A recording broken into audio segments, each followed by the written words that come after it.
So I've been thinking a lot about the word trust and why it operates like a form of currency but can't seem to be bought. With trust, is it something you're given or does it have to be earned? Why is trust so easy to break and yet so hard to repair? How do we determine who or even what to trust? And when it comes to those major life-changing decisions, why on earth do we decide, above all things, to trust our gut? Trust. It's one of the most coveted words in the English language. It's been a means of survival, and it's led to economic crashes. And it's quite literally left its mark on the American transaction with those 4 little words on every single dollar: in God we trust. And so the point is that trust is not something to make light of or to take for granted. It's got a lot of power behind it. And so it's worthy of some deep introspection. A year ago, I asked the question, can you trust Andrew Huberman? And many of you had a lot of thoughts. Well, now I'm going to turn the table back around and ask the same question of myself. Can you trust Katie Type A? Well, ultimately, guys, that is up for you to decide. And I'm not even sure a single video is enough to inform you either way. But I'm going to give it a shot because here's the thing. This video, it's not really about me. It's about the entire influencer landscape and what it's become over the last couple of years. I mean, what happened to fact-checking a company first before calling them a sponsor? Why do we willingly trust someone's opinion about a product because of their number of followers? And when did we stop holding people accountable to the truth, especially those with influence? I know I can't be alone in feeling this way. And it is frustrating because I would love to do something about it. But at the end of the day, I'm just one voice in a very oversaturated space. That being said, if we do want to see change in the world, we have to hold ourselves responsible first. And so today, I'm here to share everything, to be put under the proverbial microscope, to impart the same level of scrutiny on myself that I did Andrew Huberman, and to be held accountable in the name of trust as a creator, not an influencer. So that being said, let's start by talking about the business side of things and what you may or may not know about the YouTube space, especially when it comes to reviewers, is once you've hit a certain threshold of subscribers, or say you get really lucky and a video blows up, well, all of a sudden, companies come out of nowhere, they start reaching out to you, which can be great, especially if you spent 2.5 years making $0 off your channel. But here's the reality. Every single decision you make, from content to sponsorships, it all comes with a price.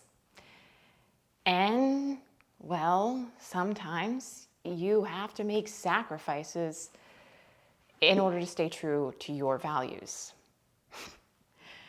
It's funny, I never thought I'd actually bring this up on this channel, but I guess it feels pretty relevant. So, a couple months ago, I had to make a really tough call. I abruptly ended a partnership with a company that I had been working with and one that I truly respect. They asked me to withhold publishing a video for reasons I won't get into, but let's just say their hands were tied. And listen, I don't fault them for this. I mean, at the end of the day, they have to make money and they're a business. But I'm not. I'm an independent creator. And what they were asking me to do just didn't feel right. So I wish them well and published the video the next day. Again, sacrifices. And then another big health company, they reached out and asked me to expedite a favorable review during one of their slow months with, get this, the promise of a big bonus in return. I kind of laughed a little bit and kind of proud with this response. I said, hey, listen, my voice is not for sale. And so I never did a review. Now, those are just two examples because we don't have time to go over all of them. But I wanted to paint you guys a picture of the kind of pressure many of us creators are often under. Sometimes we are forced to choose between profitability and personal integrity. And it sucks, especially when this is your main source of income. So yeah, from a business perspective, I guess you could say I made a lot of mistakes over the years, like turning down 95% of companies that wanted to work with me. But I said no because it didn't align with my mission. Or refusing commission from a company because they weren't yet profitable, but I just believed in what they were doing. And it really wasn't even until this year that I even considered and then decided to take on some longer term partnerships with two companies whose products and vision I trust. Granted, under my own terms and conditions, of course. So sure, call these financial mistakes. But you see, the thing about mistakes is that they usually come with a heavy side of regret. And well, I can say in good conscience that I have zero regrets about the decisions I've made for this channel. Because ultimately, I've never backed down from sharing the truth. Even if that meant I'd lose my shot at ever working with Aura. I mean, I always weigh the pros and cons of every single product I review, and I'm not afraid to end a partnership because I've done it before, and mark my words, I'll do it again. So that's really the business and integrity part.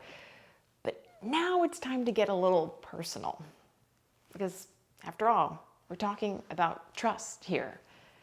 And in order to fully trust me, you deserve to know who I really am. So let me reintroduce myself. Hi, I'm Katie, and I'm type A. Except I'm not really type A. I never should have been type A.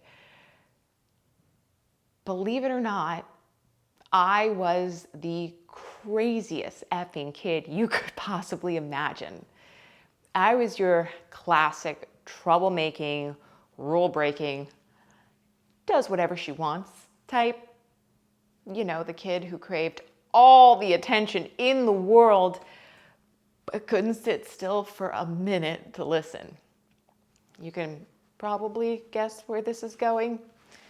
And at age 3, I was diagnosed with ADHD, which I know doesn't seem like a big deal nowadays, but in the early 90s, let me tell you, attention disorders, they were pretty stigmatized. No one knew what to do with me. I didn't know what to do with me. And no one could explain what was happening. And so I just assumed I did something wrong, because all of a sudden I was held back a year in school, taken away from all my friends. And on top of all of that, I now had to take these stupid yellow pills with my Cheerios every single day. It was a confusing time, to say the least. And my parents, they did the best they could with the very little information they had. But even at a young age, I was still pretty clever. And so I picked up on something very quickly. Whenever I behaved a certain way that wasn't in my nature, like sitting still and being quiet, well, all of a sudden, I got rewarded. I started to fit in. And sadly, I came to believe that this was the only way I could ever truly be loved. And so began my 30-year journey with an addiction to perfection. I became type A out of necessity because it was the only way I knew how to protect myself. Call it the perfect mask to hide my truly imperfect identity. And it worked. Instead of out of control, I was called an overachiever. You know, the straight A's, head of the newspaper, star of the school play type, who settles for nothing less than perfection. And sure, I got the attention, but it came with a price. I ended up working twice, if not 3 times as hard as everyone else. I would get up at 4 a.m. to study in high school. And, well, aside from the school plays, I had no social life whatsoever. It was like I was punishing myself for this thing that happened when I was 3, something I had no control over. But letting go would mean I'd lose my identity, and I wasn't willing to take that risk. So type A carried on. She did what she was told. She followed the rules. She stayed in line. You could even argue she took on a whole life of her own. But what she didn't realize was that messy 3-year-old rebel who was loud and broke all the rules, who was unafraid to stand up and speak the truth, who would always ask the hard questions even when it was uncomfortable, and who was unapologetically imperfect in every way. That girl, she was still there. And in fact, she's kind of been running the show the whole damn time. So I've decided, in the name of trust, it's time to let type A go. She served me well, but I don't need her anymore.